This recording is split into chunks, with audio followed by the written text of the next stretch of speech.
Relationship between micro and macro economics.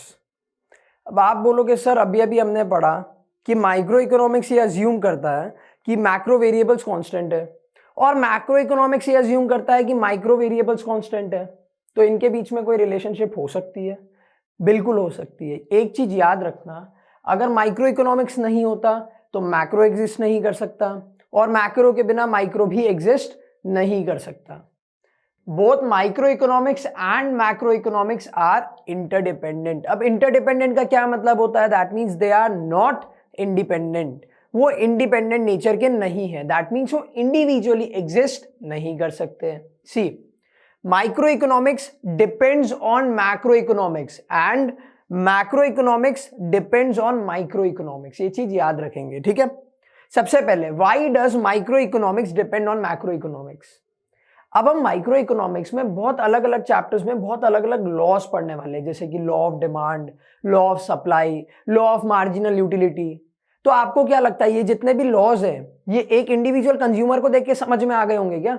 हम जो बोलते हैं कि प्राइस कम होने से डिमांड बढ़ती है, ये बेसिक लॉ ऑफ डिमांड है कि there is an inverse relationship between price and quantity demanded of any commodity. That means अगर प्राइस रिड्यूस होगी तो डिमांड ज्यादा होगी। दैट मीन्स अगर आप कस्टमर्स को डिस्काउंट दोगे तो शायद वो ज्यादा खरीदेंगे।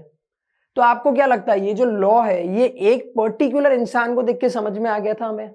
नहीं, ये जब लॉ बना होगा तब ग्रुप ऑफ पीपल के ऊपर स्टडी हुआ होगा पहले, ठीक है। तो देखो, law of demand came into existence from the analysis of the behavior of a group of people। अब ग्रुप की जब भी हम बात करते हैं इसका मतलब होता है aggregate.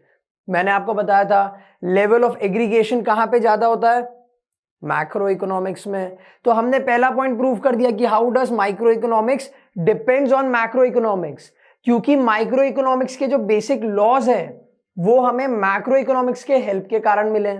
First point. Second point, price of a commodity is influenced by the general price level prevailing in the economy। आज के दिन में अगर हम बात करते हैं कि इकोनॉमी में अगर इन्फ्लेशन है, ये किस में आएगा? माइक्रो में आएगा कि मैक्रो में आएगा?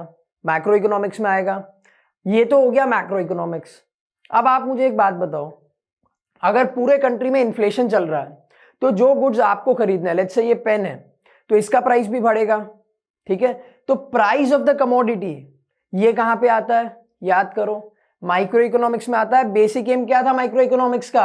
It aims to determine price of a commodity, ठीक है। और प्राइस किसके ऊपर डिपेंडेंट होता है? अभी अभी मैंने आपको बताया था, general price level in the economy. That means अगर इकोनॉमी में, कंट्री में इन्फ्लेशन है तो प्राइस कोई भी कमोडिटी की बढ़ेगी, ठीक है। तो बेसिक एम जो इकोनॉमिक्स का है that is to determine the price of any commodity. वो किसके ऊपर डिपेंडेंट है? पूरे के पूरे इकोनॉमी के ऊपर। और इकोनॉमी कहां आती है? मैक्रो इकोनॉमिक्स में। तो दो पॉइंट मैंने आपको बता दिए जिसमें मैंने आपको यह प्रूव किया कि how does micro economics depend on macro economics. अब उल्टा करके देखते हैं कि how does macro economics depend on micro economics. Possible है? बिल्कुल पॉसिबल है, तभी लिखा है, ठीक है। First is national income of the country is nothing but the sum total of income of individual units of the economy या फिर कंट्री। जब हम बात करते हैं मैक्रो इकोनॉमिक्स की, हम बात करते हैं नेशनल इनकम की, मतलब पूरे कंट्री के इनकम की। अभी क्या होता है नेशनल इनकम का मतलब ही ये होता है कि आपकी प्लस मेरी प्लस शिव सर की प्लस विमला मैम की, हम सबकी इनकम का टोटल कर दो आप, सबकी, जितने भी लोग इस कंट्री में हैं सबका इनकम का टोटल, तो नेशनल इनकम बन गया। तो इसका मतलब क्या है? Macro economics depends on micro economics, क्योंकि इंडिविजुअल इनकम हम कहां देखते हैं? माइक्रो इकोनॉमिक्स में। और माइक्रो इकोनॉमिक्स का टोटल ही मैक्रो इकोनॉमिक्स है। तो अगर माइक्रो इकोनॉमिक्स नहीं होता तो मैक्रो इकोनॉमिक्स कैसे बनता? Simple. Second point, aggregate demand depends on the demand of individual house hold of the economy. अब एग्रीगेट डिमांड मतलब क्या होता है? एग्रीगेट मतलब एक साथ लेके आना, तो सब कंज्यूमर्स की डिमांड इज एग्रीगेट डिमांड, ठीक है। तो बेसिकली अगेन माइक्रो इकोनॉमिक्स के कारण मैक्रो इकोनॉमिक्स है, ठीक है। कैसे?